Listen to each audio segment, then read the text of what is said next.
ಮೈತ್ರಿ ಬಗ್ಗೆ ಸಾಕಷ್ಟು ಚರ್ಚೆ ಆಗ್ತಾ ಇದೆ.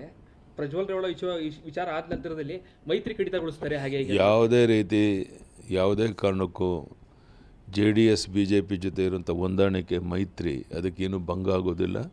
ಅದಕ್ಕೂ ಇದಕ್ಕೂ ಸಂಬಂಧ ಇಲ್ಲ. ಈ ಒಂದು ಹೊಂದಾಣಿಕೆ ಮುಂದೇನೂ ಸಹ ಮುಂದುವರಿಯುತ್ತೆ ಅನ್ನೋಂಥ ಭರವಸೆಯನ್ನು ನಾನು ಕೊಡ್ತೇನೆ. ವಿಧಾನ ಪರಿಷತ್ ಚುನಾವಣೆಯಲ್ಲಿ ಮೈತ್ರಿ ಬಗ್ಗೆ ಸೀಟು ಹಂಚಿಕೆ ಈಗಾಗಲೇ JDS BJP ಹೊಂದಾಣಿಕೆ ಮಾಡಿಕೊಳ್ಬೇಕು ಒಂದು ನಿಶ್ಚಯ ಮಾಡಿದೆ. ಅವ್ರಿಗೆ 2 ಸೀಟ್ ಕೊಟ್ಟು ನಾವು 4 ಸೀಟ್ ಇಟ್ಕೋಬೇಕು ಅಂತ ಚರ್ಚೆ ಆಗಿದೆ. ಇವತ್ತು ಯಾರು ನಮ್ಮ ಅಭ್ಯರ್ಥಿಗಳು ಅನ್ನೋದನ್ನು ಬಹುಶಃ ಸಾಯಂಕಾಲದ ಒಳಗಾಗಿ ನಮ್ಮ ನಡ್ಡಾ ಅವರು ಡೆಲ್ಲಿನಲ್ಲಿ ಘೋಷಣೆ ಮಾಡ್ಬೋದು ಅನ್ನೋ ವಿಶ್ವಾಸ.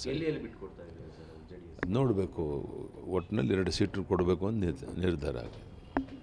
ಮೈತ್ರಿ ಬಗ್ಗೆ ಸಾಕಷ್ಟು ಚರ್ಚೆ ಆಗ್ತಾ ಇದೆ. ಪ್ರಜ್ವಲ್ ರೇವಣ್ಣ ವಿಚಾರ ಆದ ನಂತರದಲ್ಲಿ ಮೈತ್ರಿ ಕಡಿತಗೊಳಿಸ್ತಾರೆ ಹಾಗೆ ಹೀಗೆ. ಯಾವುದೇ ರೀತಿ ಯಾವುದೇ ಕಾರಣಕ್ಕೂ JDS BJP ಜೊತೆ ಇರುವಂಥ ಹೊಂದಾಣಿಕೆ ಮೈತ್ರಿ ಅದಕ್ಕೇನು ಭಂಗ ಆಗೋದಿಲ್ಲ. ಅದಕ್ಕೂ ಇದಕ್ಕೂ ಸಂಬಂಧ ಇಲ್ಲ.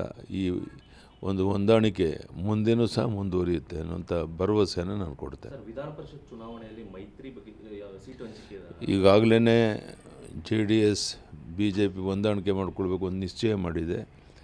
ಅವ್ರಿಗೆ 2 ಸೀಟ್ ಕೊಟ್ಟು ನಾವು 4 ಸೀಟ್ ಇಟ್ಕೋಬೇಕು ಅಂತ ಚರ್ಚೆ ಆಗಿದೆ.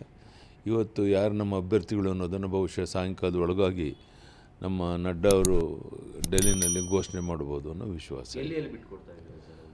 ನೋಡಬೇಕು, ಒಟ್ಟಿನಲ್ಲಿ 2 ಸೀಟ್ ಕೊಡಬೇಕು ಅಂತ ನಿರ್ಧಾರ ಆಗಿದೆ. ಮೆಂಡು ನ್ಯೂಸ್ ನೆಟ್ವರ್ಕ್, ಸತ್ಯದ ಕನ್ನಡಿ.